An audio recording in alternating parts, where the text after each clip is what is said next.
Uma coisa que a gente tem que entender sobre a solidão é que a solidão distorce a realidade. Existe uma parada chamada ruminação mental. E é um dos principais problemas psicológicos relacionados à depressão e à ansiedade. Basicamente, o que é a ruminação mental é quando você tem um problema e você fica remoendo tanto aquele problema, pensando tanto nele, aquilo fica tanto tempo na sua cabeça, que você começa a crescer aquele problema e ele começa a ficar cada vez maior e a gente começa a ter uma percepção distorcida daquele problema. Você vê uma goteira na sua casa e logo você pensa que aquela goteira provavelmente aumentará, se transformará numa infiltração. Essa infiltração se espalhará pelo teto, essa infiltração enfraquecerá as estruturas da sua casa e um dia o teto cairá. Esse é um processo de ruminação, a gente sofre, a gente aumenta as coisas e a solidão deixa com que a gente fique mais propenso a isso. Nos sentimos sozinhos, nos sentimos culpados por estar sozinhos, começamos a nos culpar por estarmos sozinhos, a gente vai absorvendo isso e ficando cada vez mal até entrar num estado de depressão, ou a gente fica muito ansioso, muito tenso, nervoso, com ataques de pânico, porque a gente fica com aquelas informações presas na nossa cabeça. A solidão, ela distorce a nossa percepção da realidade. Isso é muito curioso, que tem uma série de estudos que mostram que quanto mais sozinho a pessoa, menos ela conseguia avaliar uma situação com base nos fatos, mas ela distorcia algumas pequenas coisas. E tem uma série de estudos aí que mostram que pessoas solitárias tendem a perder a capacidade de regular os seus próprios pensamentos, sentimentos e comportamentos. Além disso, isso vai gerando um ciclo de solidão que gera uma relação tóxica de baixa autoestima, hostilidade, estresse, pessimismo e ansiedade social.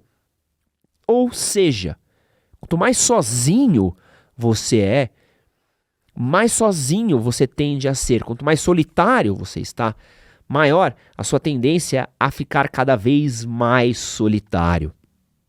Solidão gera solidão. É curioso um fato sobre a solidão, que ela seja muito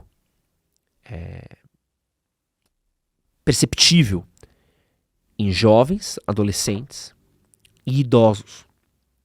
Etapas muito distintas da nossa vida. Então, quando a gente está começando a viver a potência da nossa vida adulta e quando a gente está já aí no final do nosso ciclo de vida. Dois momentos nos quais a gente ainda está muito vulnerável. Solidão em momento algum deve ser levada como um fator associado à força. Solidão é fraqueza. Solidão é vulnerabilidade. E solidão em nenhum momento deve ser romantizada e ser tratada como um atributo qualitativo de um homem. E no vídeo de hoje eu trouxe aqui alguns fatos sobre a solidão que a gente precisa conversar.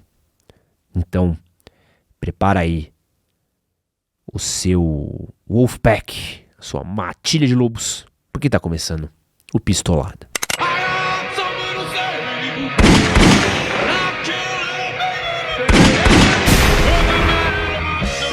Antes de começar esse vídeo daqui, eu quero me apresentar. Meu nome é Edson Castro, jornalista e apresentador. Sejam bem-vindos ao podcast do Pistolada.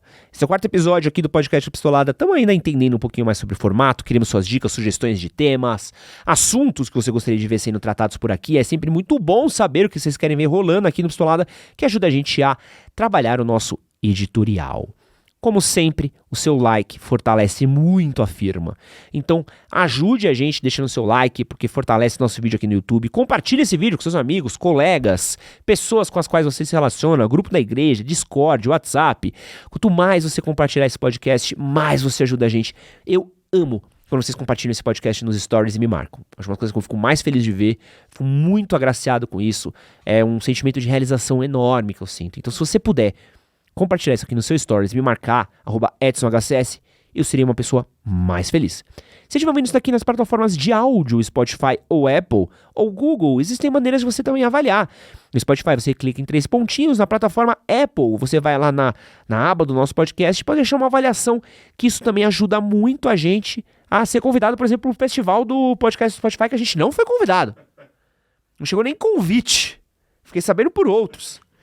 Então, pra gente que é o 190º, 95º podcast do Brasil, não ter sido sequer convidado, me sinto incomodado. Mas pelo menos seja o 15º podcast mais ouvido em Angola, em plataformas Apple. Então é isso aí, tá? Se o Brasil não valoriza a gente, muito obrigado a você de Angola que nos valoriza. E é isso, né? Acho que compartilhar, curtir e... e é um outro recadalho. Esse podcast daqui, ele é a continuação de um outro podcast, na verdade de um episódio do Pistolada que a gente gravou. Não é bem uma continuação, ele é um standalone, mas que pode encaixar. Eu sinto que naquele episódio do Pistolada, eu falei bastante coisa, mas como era um vídeo, a gente acabou tendo que reduzir muito dos conteúdos, encurtar, editar e tudo mais. E acho que aqui é uma conversa um pouquinho mais extensa e que vai um pouco além do que a gente tratou lá, tá?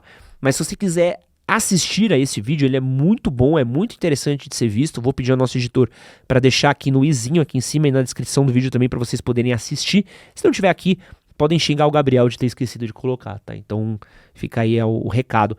Mas aqui eu trouxe informações novas e conversas novas que a gente precisa ter, tá? E por que eu tenho falado tanto sobre solidão? Ao longo dos anos, criando conteúdo para o público masculino, já são mais de 12. Então, não comecei ontem. A solidão ela é muito romantizada por muitos criadores de conteúdo, assim. Eu já vi mais diversos conteúdos aí de criadores que são Red Pill, Miguel, Coringas, Peaky Blinders, Poderoso Chefão, Vikings, Espartanos. E aí você pega aí qualquer figura masculina de fácil associação aí, eu já vi diversos influenciadores aí falando que solidão era a coisa, o caminho do homem, que o homem que quer ser feliz tem que ser solitário, que o homem que vive na solidão, ele é mais bem-sucedido, mais forte, etc, etc, etc. Mas isso é uma distorção da realidade. Não existe confirmação social, psicológica, medicinal, da medicina, de pesquisa, nada que fale que pessoas mais solitárias se dão melhor na vida do que pessoas que não são solitárias. Muito pelo contrário. A solidão, ela tá virando uma epidemia no mundo. Ela tá virando um problema para diversos países. Para você ter uma ideia, o Reino Unido, o Japão e alguns outros países aí que ficam na Europa, mais para cima ali, perto da região da Escandinávia, mais frios, eles criaram ministérios da solidão dentro dos países para que eles pudessem tratar a solidão como um problema. Criou-se uma estrutura dentro do país, porque notaram que pessoas mais solitárias estavam desenvolvendo altas taxas de doenças mentais, e essas doenças mentais estavam afetando a sociedade como um todo. Pessoas mais solitárias se tornaram um problema político dentro de alguns países. Se você olhar o Japão, existe um problema gigantesco dentro do Japão causado por causa de solidão. De pessoas que vivem isoladas, solitárias, pessoas que não saem de casa. A solidão não é uma força, é uma vulnerabilidade. Solidão não vai te fazer mais homem, solidão não vai te fazer mais forte, não vai te fazer mais produtivo, solidão não vai te tornar mais capaz. Pelo contrário.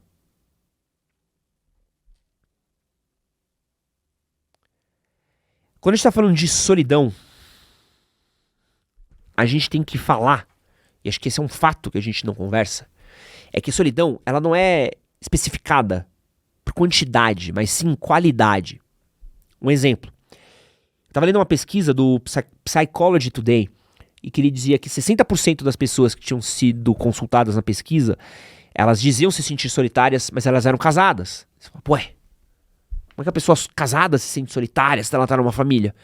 Porque a solidão, ela não depende de quantos amigos, parentes ou relacionamentos você tem.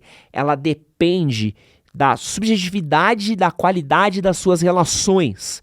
Se você se sente social e emocionalmente ligado com aquelas pessoas próximas a você. E tem um outro fato que é muito louco, isso é muito pertinente da gente falar, é que a solidão, ela é altamente perceptível em círculos de amizade e ela é contagiosa. Por quê? Alguns estudos também que eu li na Psychology Today, eles apontam que pessoas solitárias tendem a serem percebidas por grupos como pessoas solitárias. Então, pô, aquele cara é isolado, então tem um grupo. Ou, sei lá, de um grupo de pessoas, aquela pessoa vai se isolando.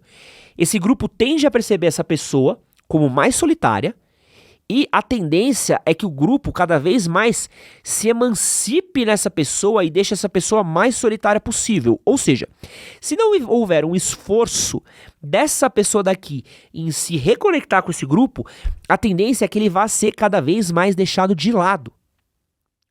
Ser isolado. Eu tava lendo hoje uma parada que é a recessão da amizade. O Rafa, que é o nosso social media, mandou um texto muito pertinente do Contente.você que falava sobre isso. Recessão da amizade foi um termo criado por um pesquisador chamado Richard Reeves.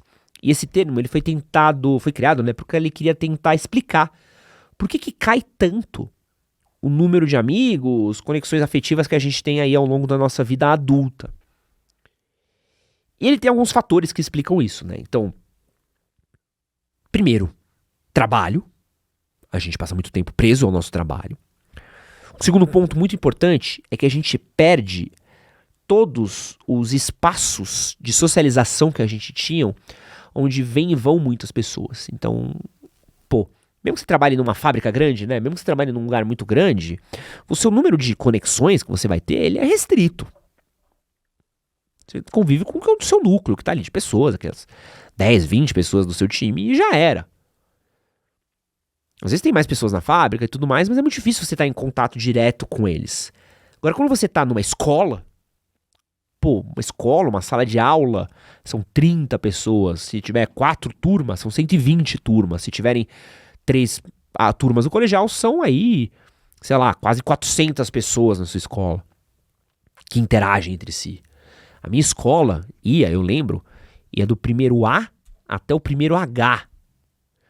Aí tinha o segundo A até o segundo F, G, uma coisa assim. E o segundo A até o segundo F, G, por aí. E aí eu lembro que o terceiro ia até o F. E cada sala tinha entre 30 a 40 alunos. A gente contabilizava, tinha mais de 1.000 alunos só em um prédio da minha escola. Olha a quantidade de gente que tinha vivendo ali. Isso sem contar alunos que entravam no começo do ano e saíam, alunos que entravam no meio do ano e saíam, pessoas que repetiam, as salas trocavam. Eu lembro, por exemplo, que o meu círculo de amizades mudou completamente do primeiro pro segundo ano, do segundo pro terceiro ano, porque eu caí em salas muito diferentes. E aí eu lembro que no terceiro ano eu comecei a andar com umas pessoas completamente diferentes, porque eu descobri que um dos moleques, que era tipo o popzinho da escola, morava do lado da minha casa, a gente começou a voltar junto, a gente ficou muito amigo, e eu comecei a andar com os amigos dele, porque a gente voltava andando pra casa, uma relação de amizade completamente trivial ali, e meio do dia a dia. Na vida adulta não tem isso. Na vida adulta a gente se torna pragmático. A vida adulta, você pega o ônibus, volta pra casa, não troca ideia com ninguém. Perde um espaço desse lúdico, que tem, às vezes, até mesmo nos primeiros anos de faculdade, essa coisa de, você tá pegando o mesmo caminho que eu, vamos trocar uma ideia, vamos conversar. Quando você começou uma conversa com alguém dentro de um ônibus? Ou, até mesmo as pessoas talvez não queiram conversar dentro do ônibus. As pessoas são cansadas, estressadas. Trabalhar no Brasil é uma bosta. Você volta pra casa exausto. Linha amarela, linha laranja, linha vermelha, exaustivo. Uma condição miserável. Então a gente vai perdendo um pouco dessa qualidade que a gente tem de conexão com as pessoas. Isso vai causando essa recessão da amizade. Pior, a gente vai se tornando muito fechado, muito pragmático com a vida. Porque conforme você vai criando mais bagagem pro mundo, você vai ficando mais traumatizado com ele. Então, você tem medo das coisas. Eu não quero conversar com essa pessoa estranha no ônibus. Sei lá, vai que é um bandido, vai que quer me prender. Não quero papo. Por que eu vou trocar ideia com essa pessoa X aqui? A gente se conecta menos, a gente se torna mais fechado no nosso mundo, a gente se torna mais objetivo. Não, eu quero ir trabalhar e voltar pra casa, não quero trocar ideia com ninguém, mano. Pelo amor de Deus, não conversa comigo. A gente vai se fechando e a gente vai perdendo nossas amizades, porque é difícil a gente manter até mesmo as amizades que a gente já tinha. Trabalho muito. Como é que eu vou sair com meus amigos, mano? Não tenho tempo. Não vai ter tempo pra ficar no barzinho, não vai ter tempo pra ficar conversando depois da aula, não vai ter tempo pra ficar na quadra jogando bola, não vai ter tempo pra fazer isso. E isso vai causando essa recessão da amizade.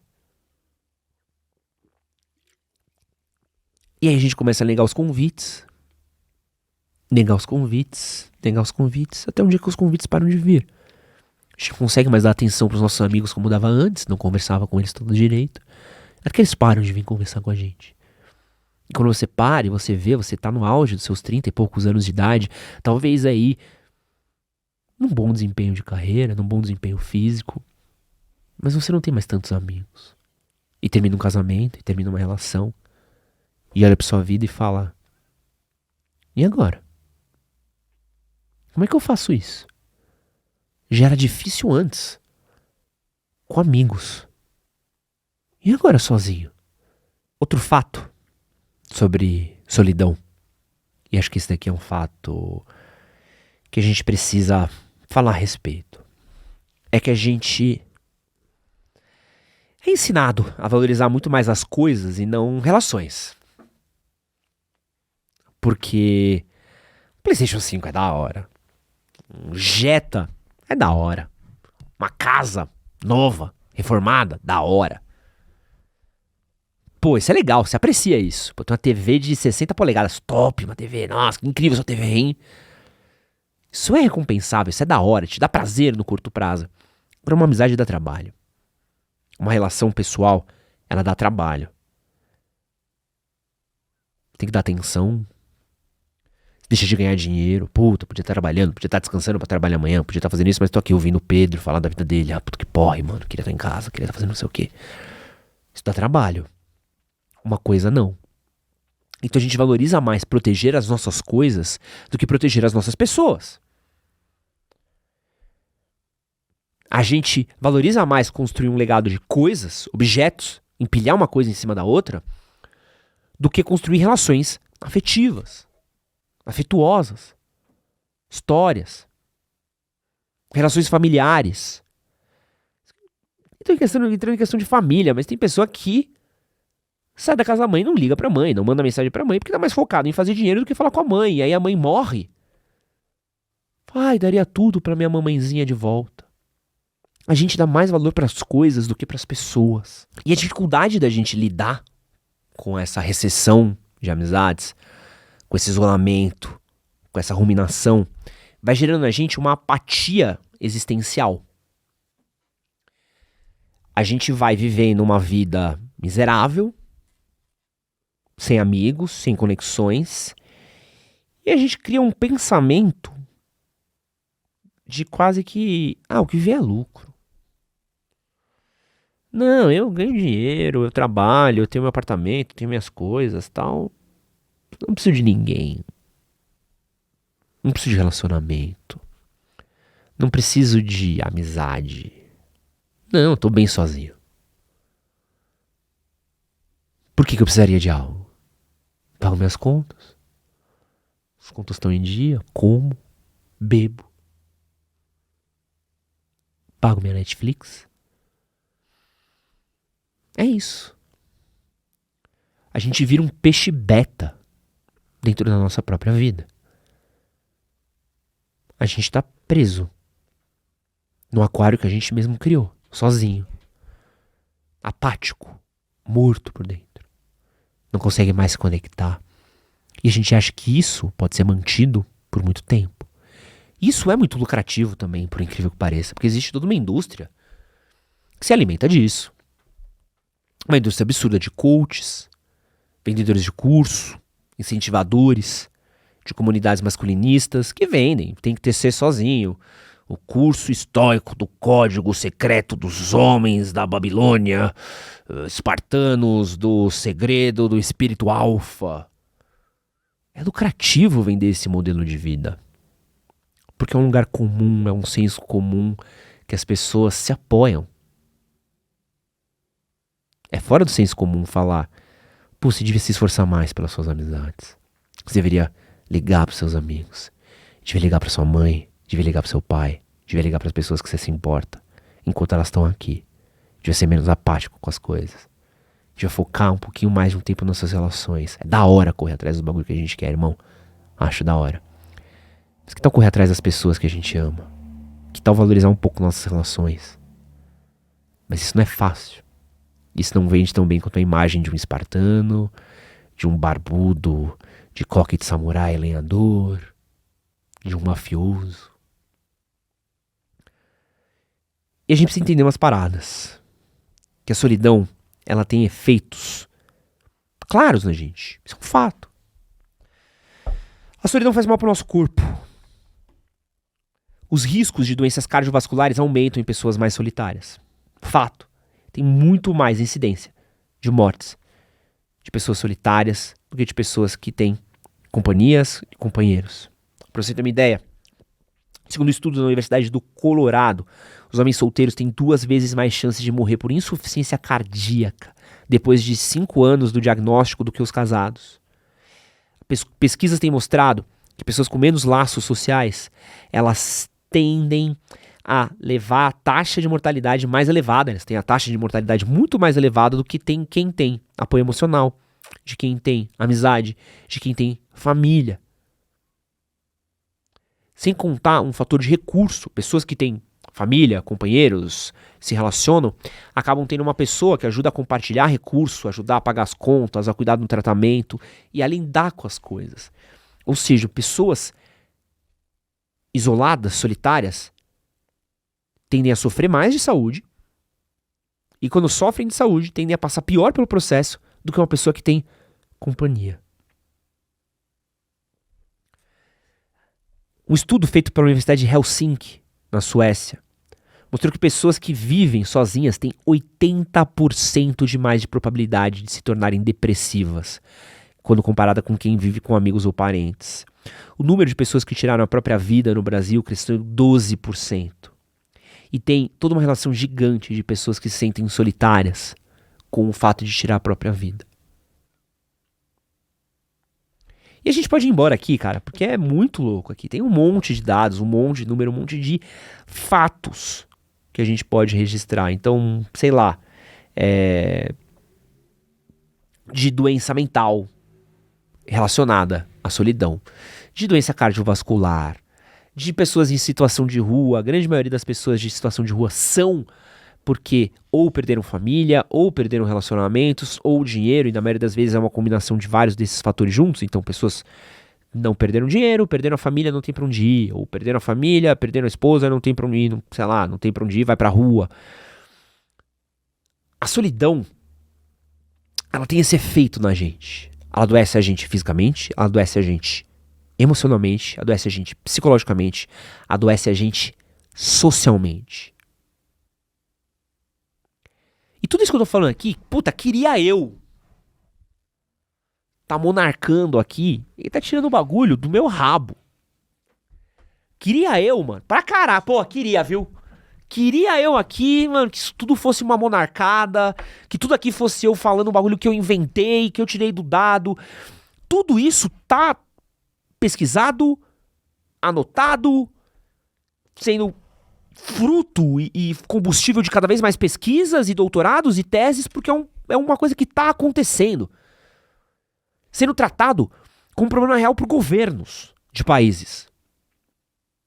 E toda vez que eu chego na internet e vejo alguém glorificando a solidão, como se fosse aí uma arma de um homem, como se fosse um instrumento, um combustível, alguma coisa que vai te tornar mais eficaz, é um contrassenso. A gente chegou até aqui por conta da qualidade das nossas relações. O mundo só é o que é o mundo porque a gente se juntou em tribos, e tribos se juntaram em comunidades, e comunidades se juntaram em cidades, estados, governos, países. As nossas relações sociais tornaram a gente capaz de fazer o que a gente faz. Se você ler Sapiens, do Yuval Noah Harari, você vai ver que tem um pouco disso, do como a nossa capacidade de trocar, de se juntar, de estar por perto, tornou a gente muito eficiente em sobreviver e existir.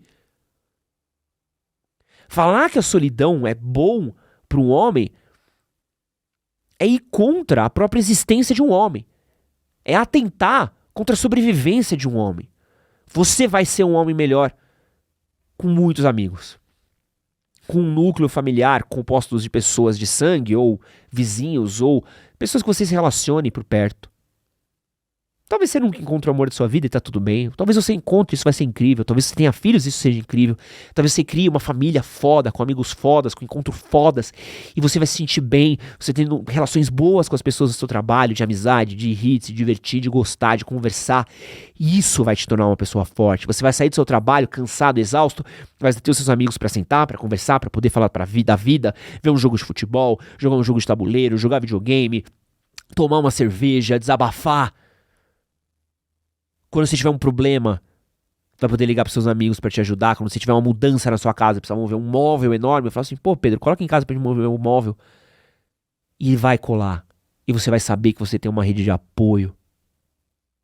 E isso é uma prática ativa. Não adianta exigir que o mundo não nos deixe solitário se a gente não faz nada por isso. Ligue, mande mensagens, conecte, apareça, aceite convites, fale, converse, junte, desabafe, ouça muito. Aconselhe, fique quieto, brinque, mas não deixe a solidão contaminar seu coração. Meu nome é Edson Castro, essa pistolada. Valeu.